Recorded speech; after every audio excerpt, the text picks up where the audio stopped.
Plastics. We really like it, don't we? Think about it. How much of what you own is made of plastic? And what's not to like? It's light, it's strong, it's durable. And that's made it really useful to us. But did you know that it is precisely these properties that also make plastic so hazardous to the environment? That in just 1 year, 280 million tons of it is produced. And of that, 8 million tons get washed out into the oceans. That's a lot of plastic. Enough, in fact, to cover the whole of Kuala Lumpur 8 times over, up to its ankles. But I'm here today to talk to you about the plastic waste that you may be overlooking. I am here to talk to you about microplastics. Now, put simply, these are small pieces of plastic, less than 5 millimeters in size, and they come from 2 main sources. The first being your larger pieces of plastic. They get broken down by environmental weathering and washed out into the oceans. Now your second source, and this is where it gets personal, is plastic intentionally manufactured as tiny fragments.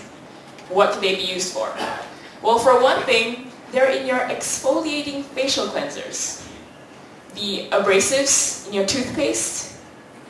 How about the synthetic fibers in your clothing?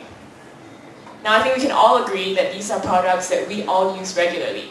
And had it not been brought to our attention, would we have known that every time we wash our faces and our clothes, microplastics are being washed out into the oceans as well?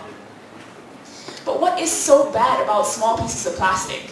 Well, for one thing, because they are so small, they spread out easily across aquatic ecosystems. And being such a persistent material, they make for very good vehicles for organic pollutants and potentially disease-causing microorganisms to latch onto.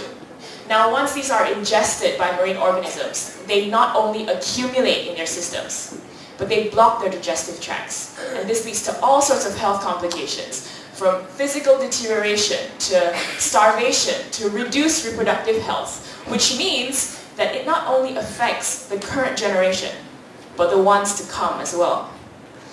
Eventually, these microplastics get passed on to higher orders of the food web. And that ends with us, the humans, incurring effects we have barely even begun to explore, let alone understand. Effects which could be just as severe, if not more. So really, not only do we wash our outsides with these microplastics, we wash our insides with them as well. Thank you.